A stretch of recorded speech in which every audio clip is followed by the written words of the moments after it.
திருவண்ணாமலை மாவட்டத்தில் அரசு பெண்கள் மேல்நிலைப் பள்ளியில் துர்நாற்றத்தால் உடல்நலம் பாதிக்கப்பட்ட 10க்கும் மேற்பட்ட மாணவிகள் அரசு மருத்துவமனையில் சேர்க்கப்பட்டுள்ளனர். விவரங்களோடு இணைகிறார் செய்தியாளர் சதீஷ். விவரம் என்ன? திருவண்ணாமலை மாவட்டம் செங்கம் அடுத்த காரப்பட்டு பகுதியில் அரசு மேல்நிலைப் பள்ளி இயங்கியுள்ளது. முழுக்க மாணவிகள் படிக்கக்கூடிய ஒரு மேல்நிலைப் பள்ளி. இதில் 400க்கும் மேற்பட்ட மாணவிகள் தற்போது பயின்று வருகிறார்கள்.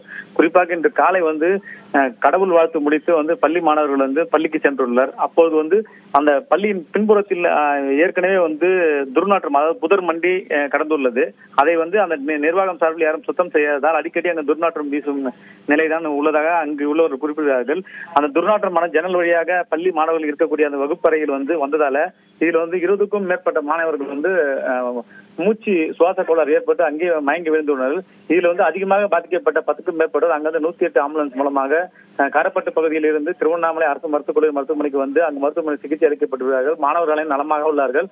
குறிப்பாக அந்த பள்ளி சுற்றுப்புறங்கள் அந்த புதர்கள் அடிக்கடி இருப்பதாலும் அந்த பகுதியில் துர்நாற்றம் வீசுவதாகவும் அந்த பகுதியில் உள்ள பொதுமக்களும் மாணவர்களும் தொடர்ந்து அந்த பகுதியில் மாவட்ட நிர்வாகத்துக்கு கூறியுள்ளார்கள். ஆனால் அந்த புதர் மண்டியிட்ட பகுதிகளில் சரி செய்யப்படவில்லை என்று ஒரு குற்றச்சாட்டு சேர்ந்துள்ளது.